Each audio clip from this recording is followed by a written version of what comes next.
Well, we're back, everyone. It's the 200 Cops. Schultzy, what's going on?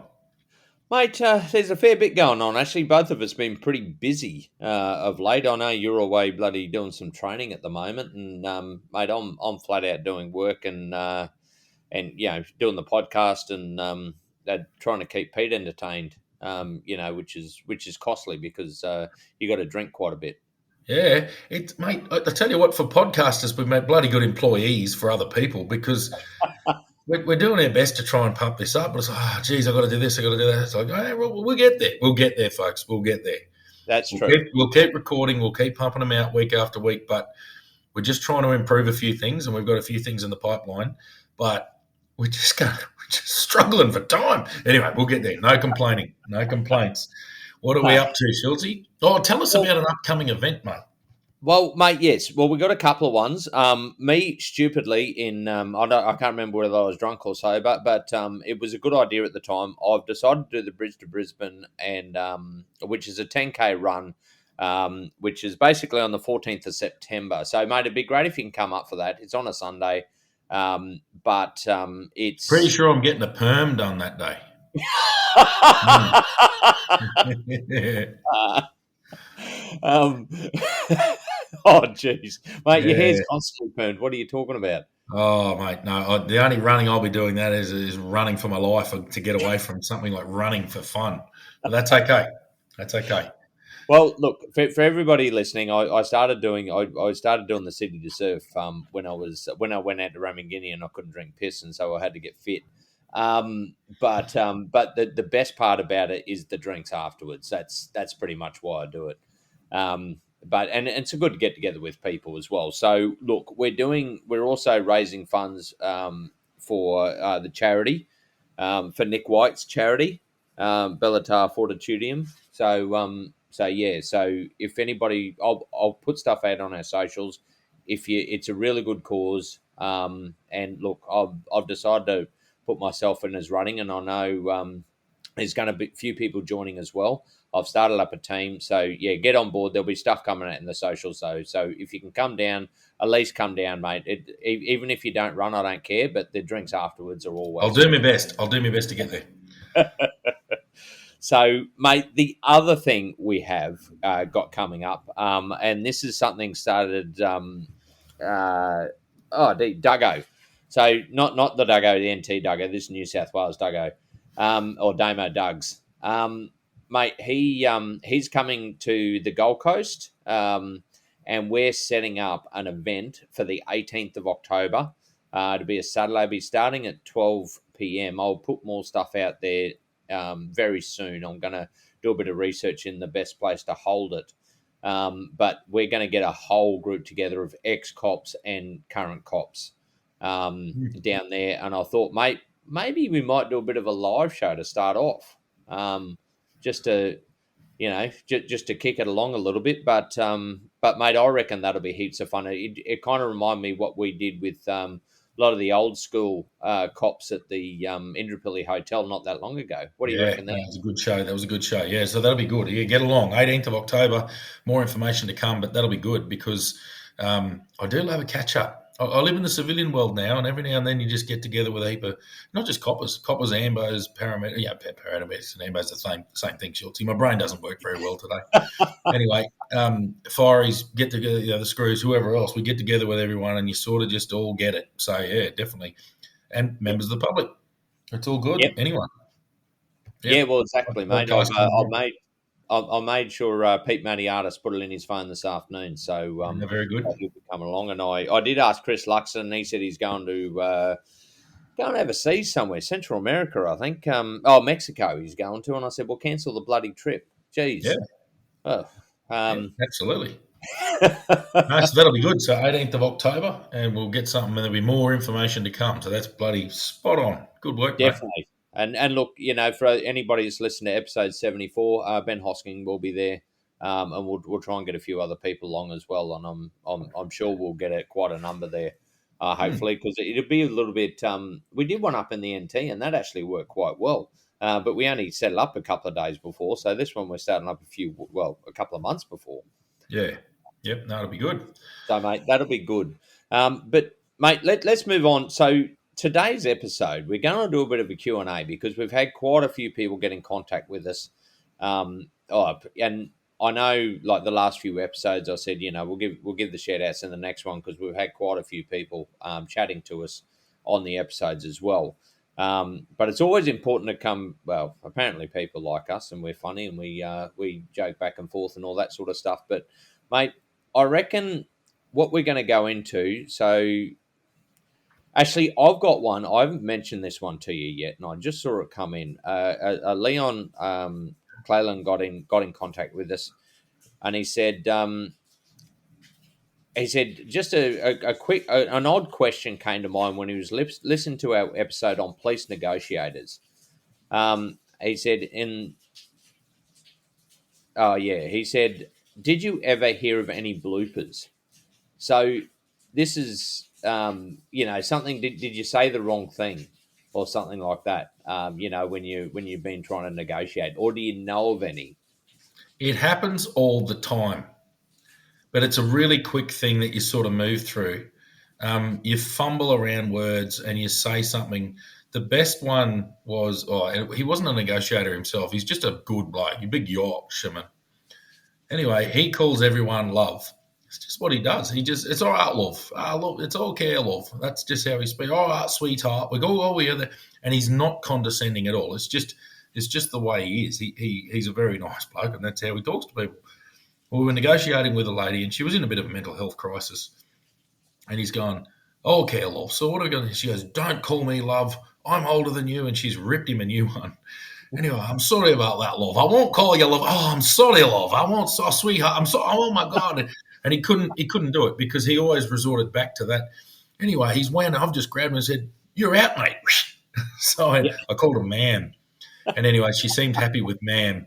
So from then on, because she wouldn't tell us a name, so I didn't know who she was. And we're sort of, okay, darling, that's all right. We're trying to, it's hard to portray it, but it's not condescending. We're not speaking in a condescending way. We're using terms of endearment that hopefully put them at ease. And but that one sort of grabbed me straight away. As soon as you mentioned it, I remember that because it was like, mate, you're out. She said, don't call you love. You just called her love 3 times and then called her sweetheart. You're out. Yeah. So we basically replaced him, and he's at the back going, I don't know what to say. It's how I talk to people. It's just what I do. It's just the best. So anyway, it wasn't a critical incident. She just had to go back to, it was basically, I happened to be a negotiator and I happened to be the shift sergeant. It wasn't an actual negotiation job. But I just spoke to her for a bit longer and you just empowered her. Like, okay, so obviously the thing is we got this order, you've got to go back to hospital, but I've got no interest in dragging you there. Let's have a chat about this and tell me why you don't want to go with the nurses. It turned out she didn't like the particular mental health nurse who turned up. For some reason, I thought she was a lovely woman, but for some reason this woman had a fix on her and that was the end of it. And anyway, in the end, we talked her down to coming down to the ambulance. She didn't want to really go in an ambulance, so we had a little discussion about that too. In the end, she was happy to sit in the back of the ambulance in the chair and just chat, and the ambulance took her to hospital, and that was the last we heard of it. So it all resolved, but it was just hilarious. And poor bugger. I'll just call the sweetheart. That's what I meant to call, mate. It's so crazy. I'm just being nice to her. No, that was a bit Scottish at the end, but anyway. Mate, actually, just thinking about it, mate, I do have another one, and this is quite a funny one. I won't mention the officer that was with me at the time, but this is basically me. And it was just a simple thing, and we were stopping cars, and he was on one side of the road, I was on the other. We're just doing random breath tests, and anyway, it was just coming on to dark, and I pulled over this ute, and this gorgeous woman was in there, and look, she had quite nice breasts, I'd say, and so they were quite clear as the seatbelt goes between them. And anyway, she was lovely, and I was just sitting there and said, "Oh, look, I've stopped you for a random breath test and all this." She was just really nice. She goes, "Oh, I've never done one of these before," and I've gone, "Look, it's all right. It's very easy. All I need you to do is seal your lips around this and blow until I tell you to stop." Anyway, apparently the way I said it was because my partner's listening across the road as he's doing this other thing. Oh, dear me, Schultzy. Schultzy, that just sounded so wrong. That was creepy, man. That was real creepy. You get home and go, I'm not sure if he was being that professional. Oh, dear. there's some funny ones. But mate, actually, and another one came to mind, and I believe this is you. Now, this is a case you had to investigate when you were in Tennant Creek, and you didn't realise when comms put you back onto the supervisor that the recording was still going. Which one's this? You Well, the can't one. blindside me with this. My memory doesn't work. Well, mate, you remember it was reporting a death down in, I think, Walkup, was it? And you were on the phone, and you said, oh, you just wanted to get put across to the person that took the call to Oh, get you'll have them. to tell it. Yeah, I do. It's vaguely, yeah, it's tweaking. I you- can't remember it though. But yeah, keep going. and then You then you tell it, talk. and I'll respond to it. So you're talking to the comms operator, and then the Yeah, comms operator said, "Oh, do you want to talk to the supervisor before you go?" And you said, "Yeah." And you didn't realise when the phone got put on hold that it was still recording. And of course, those recordings can get pulled up to be heard in court. And I yeah. think it was Andy Bedwell at the time. He said to you, he goes, "Oh, what is it, Damo?" Damo, you've gone, mate. It's not a death. It's not a suicide. It's a fucking homicide. Oh, yeah. Oh, yeah. That got played in the Supreme Court. Yeah. So, yeah. So I'm reporting it. Yes. That. Oh my God, that's a good memory, Schultzy. I couldn't remember that for the life of me. So I was trying to talk to Bedwell, and or whatever it was. I can't remember the exact details, but what it was that the recording of the phone call of me trying to get back to Tennant Creek, going, yeah, I just need to speak to such and such. And anyway, someone's got back on and go, oh, you're at the suicide down in, I might have been talking to comms in Alice Springs. I can't remember. Anyway, they put me on hold and I've gone, fucking suicide be fucked. It's a fucking homicide. And at that stage, we had nothing more than I'd turned up at the scene and gone, that person did not kill himself. So we'd been sent to a suicide and gone, this is not a suicide. This is a homicide every day of the week. And we've now got a major crime on our hands. And yeah, so I had a dead body in the paddock surrounded by drunks and yeah, very minimal resources. And then my recording gets played in the Supreme Court. It's not a suicide, it's a fucking homicide. It's like, I can see you were quite passionate there, detective. Yeah, well, yes, Your Honour. Yes. And I was like, yeah, no, you're quite certain. Tell me more about that, detective. Yeah, so anyway, yeah, that was, always remember when you're speaking on official channels, you're normally being recorded. Yeah. Yeah, that's not so much a negotiation stuff up. That was just you're just talking. You're just tired and busy and you're talking. So yeah, we're all humans, remember. Yeah, So, I was, mate. I've got one more I'm going to mention, and this is not by either one of us. It was actually one of our squad mates, and I won't mention her name, but I probably she wouldn't mind. But of course, when you interview a suspect, you do it on a recorded interview, and their video recorded and also audio. Anyway, we didn't realize, or she didn't realize at the time, that when you press stop on the record machine, it still records for probably another 5 seconds or so once you yeah. stop. Anyway, she's done this interview, gone through really. Anyway, this guy's lied the entire time, all the way through the interview. Just basically gave bullshit. And anyway, she's pressed stop and she's turned around. She's going, right, now you're going to tell us a real fucking story. Yeah. Yeah. Yeah. Dragged out a phone book, can barely lift it. She's so little. Yes. Yeah, I do remember that one. Yeah. Oh. But so, sorry, to just go back to the negotiator thing, you don't make, I mean, you make little mistakes, but you don't generally monumentally stuff up when you're actually in an official negotiation because it's a very planned response. So the negotiating words that you're using, we run by the seat of our pants, but only to a point. So you've kind of got a plan in place and you've got a little bit of an idea of what you're doing. And you've got a seconder generally, if you've generally got a negotiation team. And in the downtime, when you're not talking to the subject, you actually are making notes and putting a plan in place to actually hooks and triggers, like I said in that episode. So you're acutely aware of writing down what the triggers are and you avoid them like the plague. So you really stay away from the triggers. So when it comes to just throwing your foot directly in your mouth, it doesn't happen that much in an official negotiation. Where it happens is just the general day-to-day intercourse of police work, mate. So that's where funny shit gets said without people realising it, and it's just bloody entertaining. Oh,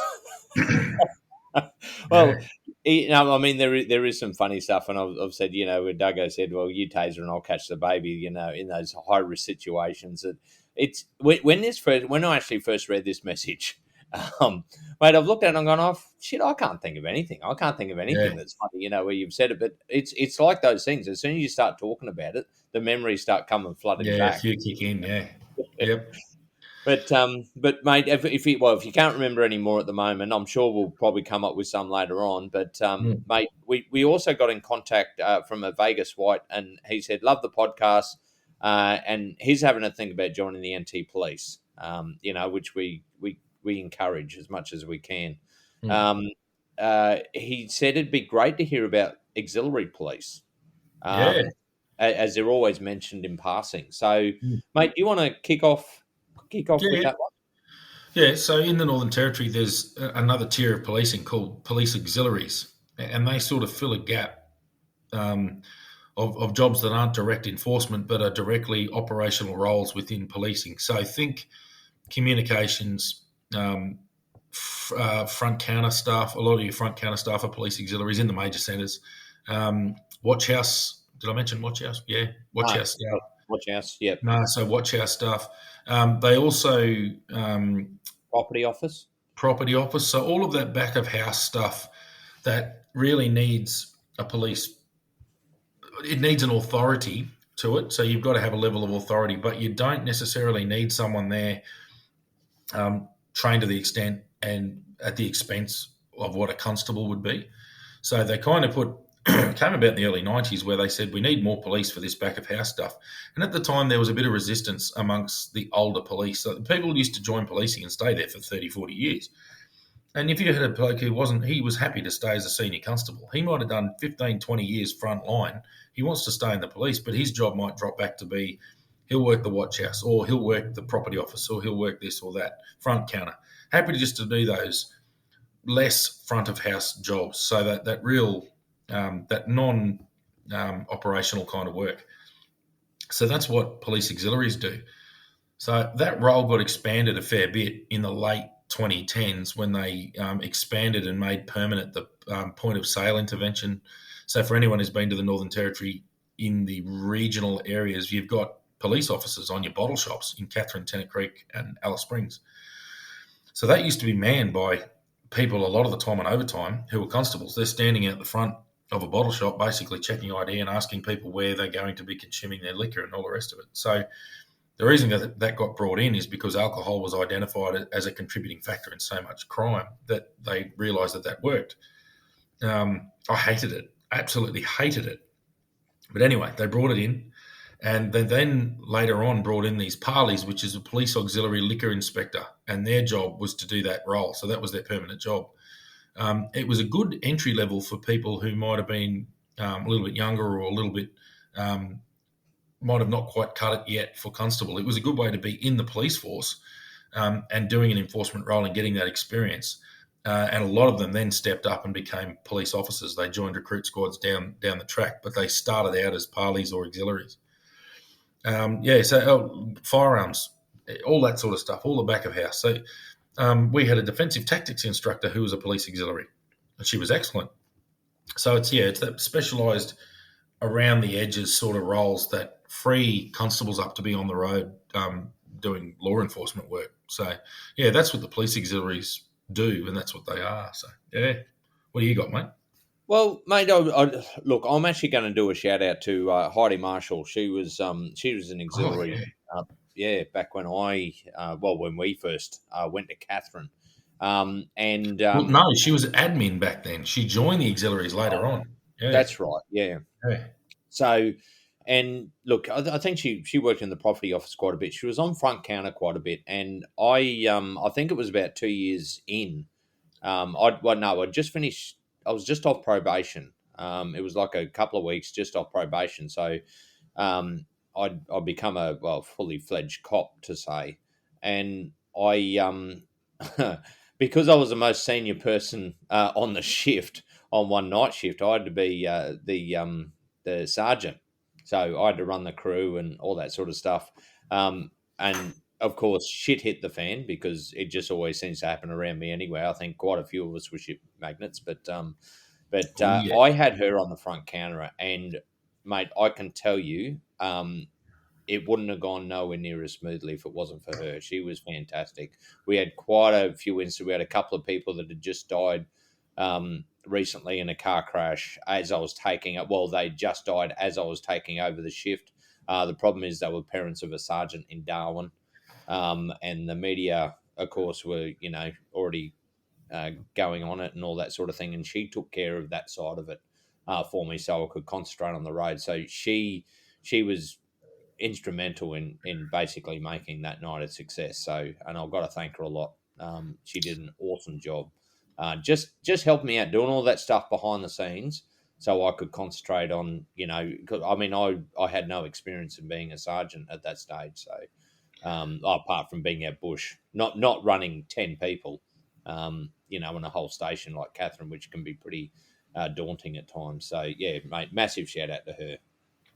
mate. It's funny you say how they can really, really help you out. And I was a budding sergeant, so I'd just been promoted, headed into Darwin City, and I'd never worked in a big watch house. Like we're at Alice Springs is a pretty big watch house, but Darwin's massive.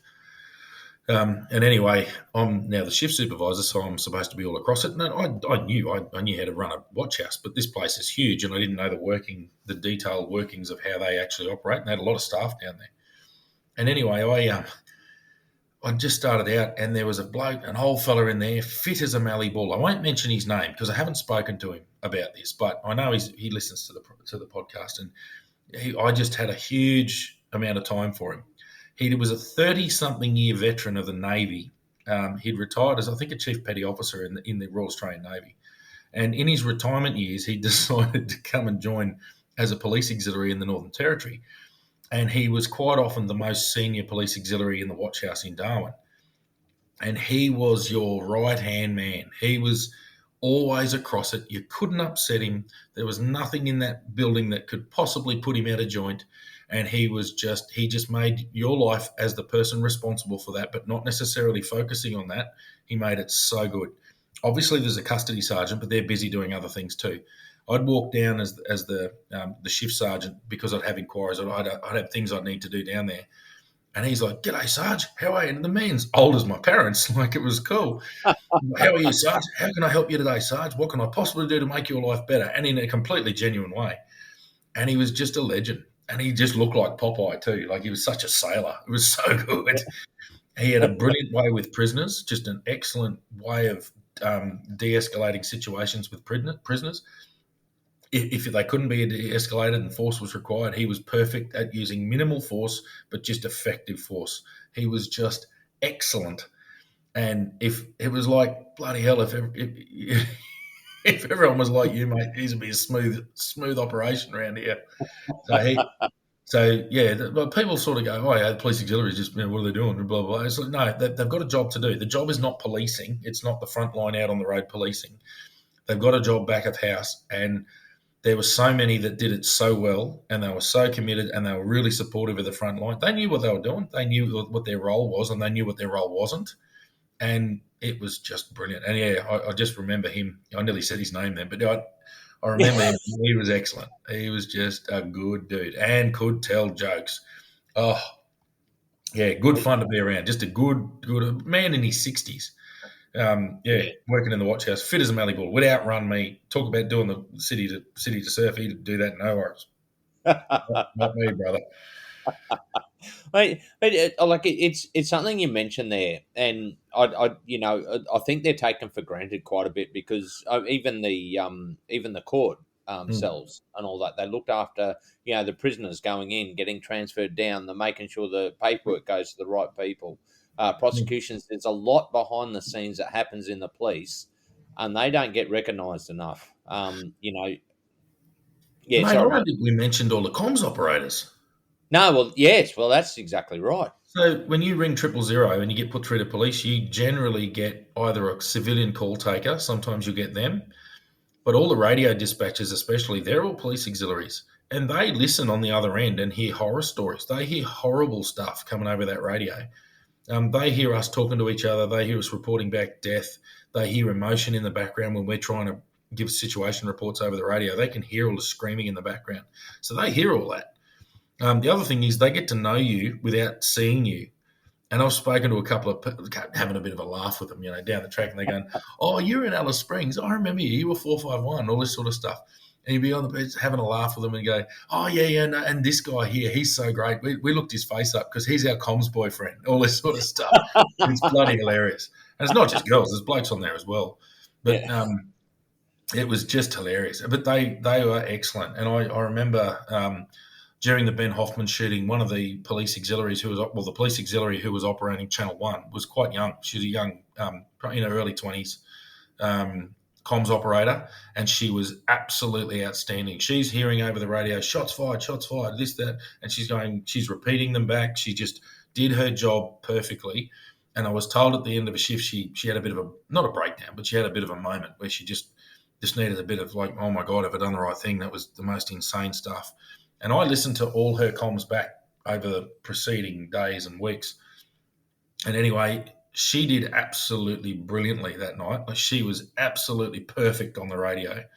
And I remember I logged in with Trident probably 3 weeks later. So I was at Strikeforce Trident supervisor, whatever my car was. And I remember her voice came over it. And I just said to her, "I've been listening to your voice." And I said it over comms. I said it over Channel 1 because I wanted everyone to hear it. I said, "I listened to you over the Ben Hoffman stuff, and I want you to know that you did a brilliant job." I just told her that. And apparently she went a bit misty. She started crying because it had obviously been a hell of a show for her. And I just thought, no, she needs public recognition for that because that was absolutely brilliant. And there was so much going on at the time that she probably got overlooked. But I didn't overlook it because I remember hearing her on that comms. I heard her comms for hours. She was still on shift for hours after that. So yeah, that's the auxiliaries, mate. Yeah. They're an essential part of the police force, and they get overlooked a lot. Yeah, definitely. It's funny when you talk about auxiliaries, but when you actually go into those roles they do, it's phenomenal. And it's all that background stuff, all that stuff behind the scenes. And look, we wouldn't have been, sometimes you see the detectives as show ponies or the sergeants as show ponies. There's a massive team behind it that makes sure that happens. I've been spoken up a number of times, but if it wasn't the crew underneath me, there's no way in the world I would have been a success. So there's a crowd around you. It's just it's the team you're with. Yeah, it's pretty wild, that's for sure. Yeah, no, definitely. So anyway, I think we've actually lost Damo. He's frozen at the moment, people. But look, I'll keep on moving on. Actually, it's quite scary. He's looking at me now. Oh no, he's back. He's back. Are you back, Damo? I'm back, mate. I've heard you the whole time. I heard everything. No. Oh. So, mate, he's just got this look on his face. Oh, now he's gone out. He's going to come back in again.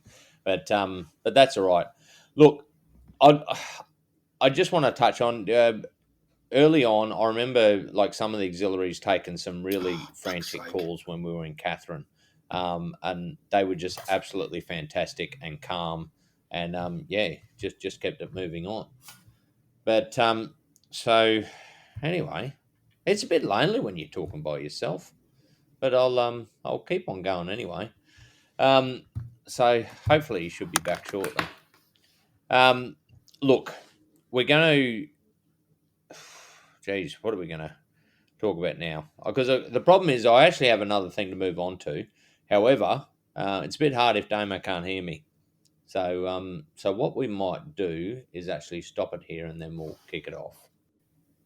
Nah, mate, I'm back. It's just the third world internet down here in New South Wales, mate. I just don't know what's going on. No, that's not totally true. There's pretty good internet down here most of the time. It's just a bit sketchy every now and then, but that's okay. Well, it's funny, mate. The last couple of episodes we've had to. I had to actually do a bit of editing in the last one because poor old Jared dropped out. We both went walkabout. And it gets lonely when you're talking to yourself. But anyway, mate. So we're just still finishing off on auxiliaries. Yeah, so I think the big takeaway from the police auxiliaries are that they are definitely overlooked in policing. People don't really understand the roles outside of that. But I think when you work around the territory enough, you really get to see why they are important. They do such a good job in those specialised little back of house roles. And yeah, no, they're a huge resource to the police force. So I had some great mates who were auxiliaries, and they just did their job. They were happy. So yeah. Yeah. What else have you got, mate? There was a couple of Q&As there. We had a couple to talk about. Oh, mate, we've got a shitload. And look, for everybody listening, we're doing something slightly different. We're going to record one today and one tomorrow. So, I mean, we're recording this on the Wednesday before the Friday release. But the reason we're doing that is because we're trying to upgrade our social media output and all that sort of stuff. So we're just trialing a few things, and I suppose evolving would be the story. Yeah, we're evolving at the speed of rocks, but that's okay. But mate, one thing. Oh, geez, I actually did have it before. We're going to talk about a couple of things in the next episode. One, we've had some response about the OC spray. Being used in WA. So we got a WA cop that got in contact with us, and he actually gave us a really, really good rundown of his experience and his knowledge that surrounds it. But that'll probably be coming up in the next episode. Yep. And this will answer one of the questions for Jack. So Jack got in contact with us. And he's just, he's just found our podcast, and he's still got plenty of episodes to catch up on. But he's living in Darwin, and he's in the army and has aspirations to move into policing. Now, I think it's important also, while we're on this thing talking about auxiliaries and all that, one of the questions is, so he asked, what are your experience with ex-military members becoming police officers? And I know we've touched on it a bit, but you know, we had a lot of ex-military, including me. Yeah, well, yeah. Hey, look, actually, before you go on, Damo, I'm just going to add in there. The fact is, one of the things was drill that we used to do in the mornings when we were in the college, and so what we would have is a drill sergeant pretty much out the front doing the calls. And I remember you won every single time of actually listening to the calls and do it correctly. Because, mate, at Duntroon, that shit costs you if you stuff it up. So I think I'd have it smashed into my skull back in the day, a long time ago now. 23 years ago I started at Duntroon, old people. But anyway, the beauty, we had quite a few ex-defence members in our squad, and I work with heaps of ex-defence. And this actually plays over nicely into the next one too, because I know you've got a lot of questions or sort of comments about what we spoke about, talking the outcome of the coronial inquest, so the findings. Yeah. And we want to go into more detail. We need the time to go through and especially read the recommendations and break it down a bit. So that's going to take time, and this is not the only thing we do. We're busy as well. Yeah. So we're going to do that, but we need to do it justice. We need to know what we're talking about. So that aside, one of the big points that's touched on in there is, and I think it's disgusting, is that they're saying maybe ex-defence members aren't necessarily suitable for policing, or they have to show that they've transitioned away. And it's like, so hang on, people who've served our country are now trying to serve the community, and they're saying that they're too proactive and all this sort of thing. It's like some of the best coppers I ever worked with were ex-defence. Yeah. Some you wouldn't have known were ex-defence, and they were just brilliant. So the thing is with defence, what defence service gives you, it gives you a sense of duty. It gives you excellent self-discipline. You automatically know how to work as a team. There's lots and lots of extremely positive things that come out of ex-defence members. To me, it's like they're saying, especially ex-servicemen who've served overseas and may have post-traumatic stress disorder or have some kind of mental health condition, that we're not talking about some poor bugger who needs to go to hospital and be medicated all the time. We're just talking about people who might have been in very heightened situations and now they're police. My experience was that they were quite often the calmest under pressure. They were excellent. there were also times where you couldn't pick who they were because they were working with people who'd never served in the Defence Force, who'd just been coppers for a while and were also excellent under pressure and were very calm and very measured. So, I mean, without going into a full diatribe, some of the absolute best cops I work with were ex-defence. One of the poor buggers, and I'm certainly not going to mention his name, but a lot of people will know who he is when I start talking about it. There was one general duties police officer who I worked with. He was junior to me and younger than me. He would have been, without peer, the best road general duties on the road general duties constable I've ever seen in my life. He was super calm but confident and assertive. He played along with the crowd. He could quote legislation like he was reading it off his phone, but he wasn't. It was in his brain. He knew exactly how to apply that legislation practically. But he also knew the big thing was he knew how to play along with the crowd. He could keep people happy. He was brilliant in city safe, but he was brilliant in general duties. He'd served with 3 RAR. He'd deployed overseas. He'd been to Afghanistan. And he was going through a bit of a marriage breakup at the time, and he ended up suffering terribly from alcohol dependency. So way beyond what we talk about. I know we joke about it a bit, but look, alcohol dependency is an issue. We're not promoting being an alcoholic, but we do promote, having a social drink and all that sort of thing. This poor bugger, when he wasn't at work, he was drunk towards the end of his career. He actually was dismissed from the police force because of his alcoholism and some of the conduct while he was under the influence, which was tragic. It was a tragedy for him, and it was a tragedy for his family. But I think a lot of it had to do with pent-up issues over the years. But when he was on duty and he was absolutely brilliant. And he could preempt situations where force was going to be needed, and he'd act at the time where I'm going, righto, we need to do some, bang, he had him. And he had the person wrapped up and he had them sorted out. He was just perfect to work with. And I say work with because while I was his supervisor, you didn't have to supervise him. He was excellent. He was where he needed to be, doing what he needed to do, showing the new guys how to do their job. He's a very experienced senior constable by this stage. He had 7 or 8 years in the job, which is a lot of time in the Northern Territory. So he was excellent, ex-defence. The number, I remember having a conversation with a fellow who'd served in the Special Forces community overseas, and I'm not going to mention units and stuff because it's pretty small. And I remember the conversation we were having, and we're going, oh, geez, you guys must have had some time. And I've mentioned this before, and he goes, actually, I've mentioned it on the podcast before, where he's come back with, the worst job I remember, we were completely surrounded. Everyone had machetes. They all had this and that. There was only me and my partner. I was like, what do you mean, partner? I was like, oh, no, we weren't in Afghanistan, mate. We're in Port Keats.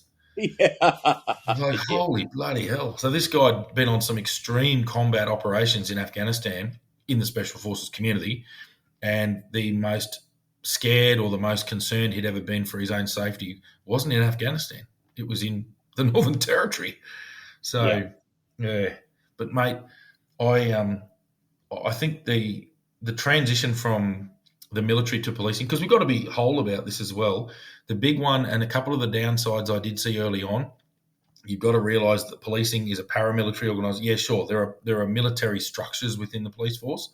Some of the ranks share the same name, but it is a very different role. You're not in a huge team, unless you're in the tactical side of things. That is very militaristic, and it has to be because that's what works. But when you're in a patrol group, you've got a lot of autonomy.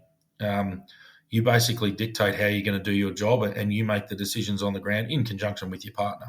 And then obviously through the supervision and through the chain of command and through prosecutions and all the rest of it.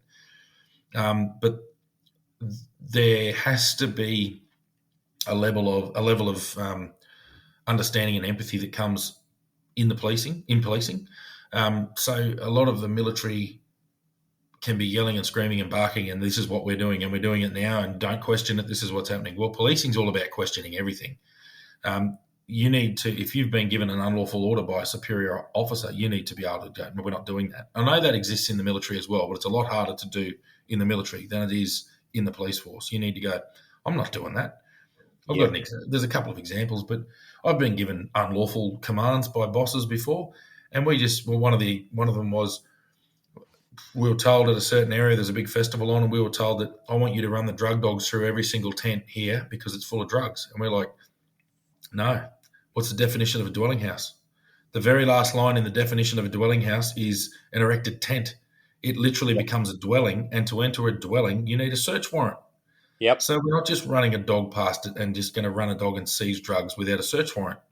An erected tent is a dwelling house, and that's the end of that. So, um, that's where we pushed back and said, no, so that's actually unlawful. We're not doing that. So, and then he to his credit, he acknowledged that, yeah, sorry, boys, you are correct. It is. I was mistaken there, and well picked up, and I'll pay him that due. But yeah, it's harder in the military, and I did realise the military guys can be quite hard. They come out of the army and they're very hardened, and they don't have a lot of time for dickheads.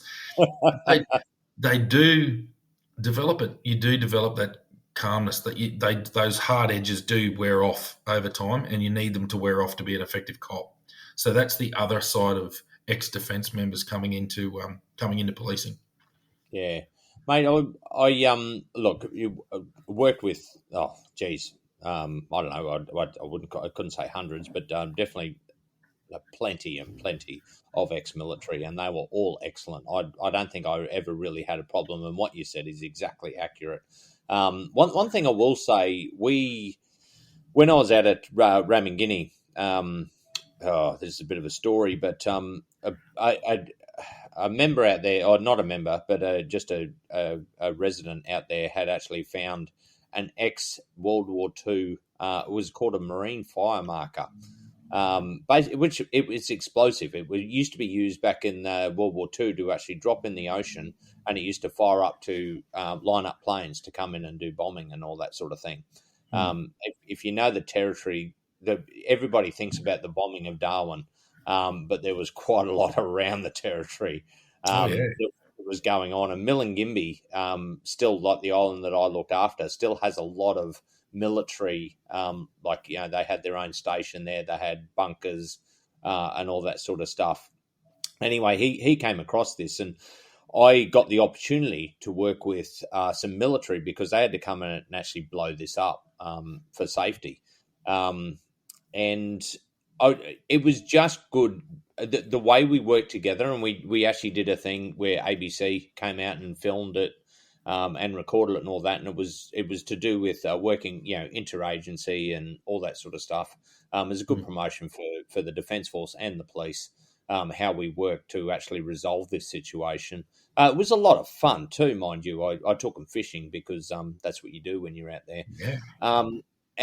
But just having a conversation with them, and the guy said to me, and I said, "Oh, look, I might hat off to you guys for what you do and all that sort of thing." And he said, "Look," he said, "to be honest, being the army's pretty easy. We get given an order, we have to shoot that person." He said, "You guys have to figure it out within seconds of how you're going to react to this without having any orders." Yeah. And Out the front of a coffee and I coffee thought, shop. yeah, Yeah. that's right. Yeah. They were excellent to just sit down and yarn with, and like we've said plenty of times before, you have an understanding. I mean, it's a similar role in sense, but the authority is slightly different. We've got to probably think a little bit more on our feet. Not saying that defence don't. It's just that they have a different order structure. Yeah, and look, it's a bit of an oversimplification. And that would have been him downplaying his own role to you to say, to show his appreciation. But Yeah, I mean, the Defence Force certainly do have to think for themselves as well. But it is a very different role. But there are similarities in certain respects. But yeah, what I love about that would have been combat engineers from the 1st Combat Engineer Regiment out of Darwin. They would have come out there and they would have brought 50 times as much explosives as they needed to do the job, because who doesn't like to see things go boom? Oh, and I tell you what, mate, it's a lot of fucking fun. I can tell you. Oh yeah, We had to, and look, talking about this, when we actually exploded that device, we had to close down airspace. yeah, When we blew it up, and yep, it was a fantastic experience. Just watching them work. They were just incredible. They knew their role, back to front. Their safety protocols were, top notch. And I learned a lot just from how they went about their role. and did their job. Mm. It was just one of the experiences I got of being OSC of a police station. Yeah. It was, I consider myself very fortunate to have learnt what they had to teach, and Yeah. and they were really good. And look, and kudos to them as well. They came out and spoke to the students at the school, and gave them a rundown of what was happening, and if they found these sort of devices, what they had to do, and it was using it as an education, to the kids, and also, I mean, that's why we got the media out there. The only thing I will say to our media unit at the time, because they organised all this, I then spent the next couple of days on the phone with basically Channel 9, Channel 7, every other media outlet you could think of, because they were quite pissed off we only got ABC to come out and do the coverage. Yeah. So I've got no say over this, for God's sake. Yeah. Actually, funny, mate, just a very funny story I heard a very long time ago when I was in the army. Actually, there was an old warrant officer, a warrant officer class 2, which is that's a high-ranking senior enlisted member of the Defence Force, and he was an ex-engineer. Oh, he's an engineer. That was his core, but he was a done for an instructor, and he said that he enjoyed one time on an exercise that a young budding engineer captain had come out and done all the calculations of the exact amount of C4 high explosive that was required to detonate in order to bring this particular bridge down that they had to blow in the exercise and all the rest of it. And anyway, when he gave the orders and gave the specific amounts of C4 at what point and all the rest of it, and how it was to be applied and how it was to be detonated and all the rest of it, he walked away and he said, "Righto, boys, that's excellent. Now times it by 3 and just get the job done." So they had all these exact measurements of what explosive were required, and they just tripled it and blew the absolute snot out of that bridge. So yeah, it was like, get it done, boys. So that was I did enjoy that. That's a little bit of using the old noodle. Just get it done. We need to blow the bridge up. We don't need to bring it down precisely within its thing. We need to blow the bridge. Blow the fucking bridge. It was good.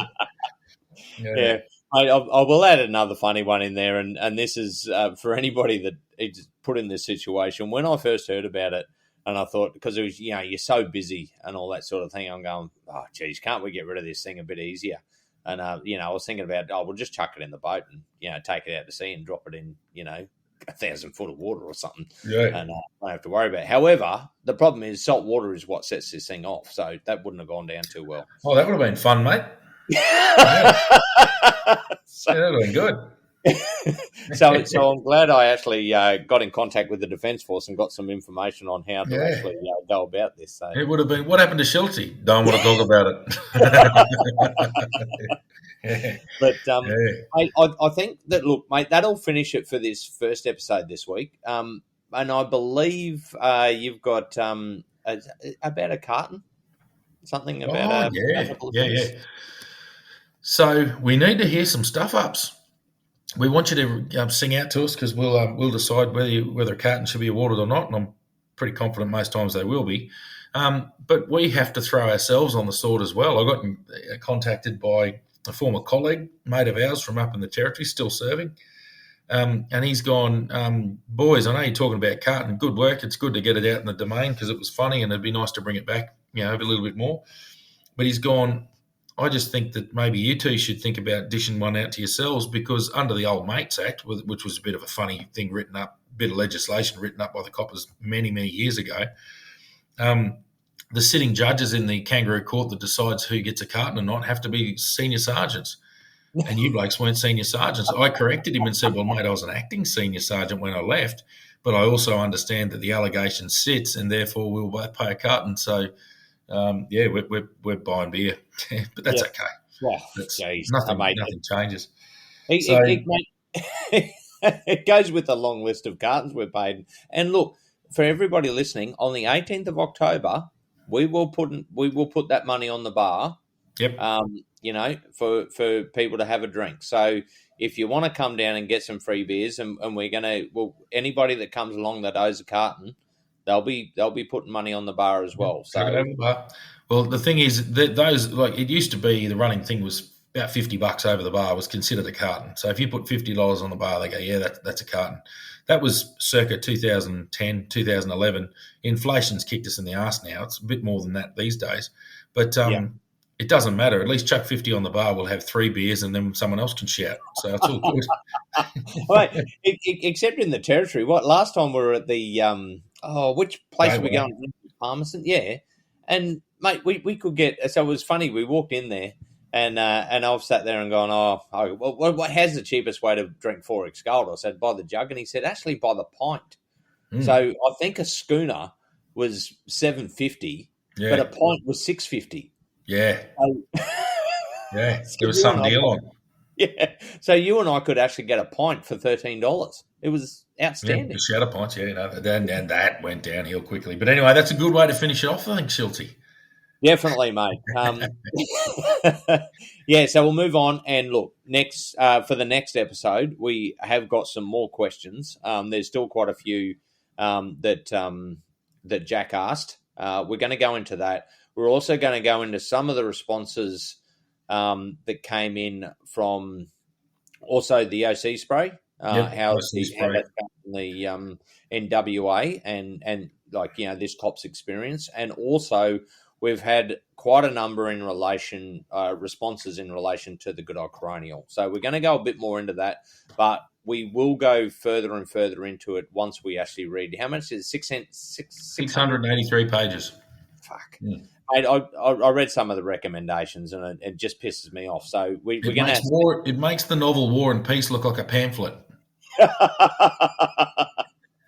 So and look, we've had experience with with a lot of coronials and recommendations and all that sort of thing. So look, we will go further into it, mate. But I reckon that's us, mate. We'll finish off for this week. All the best. We'll talk to you soon.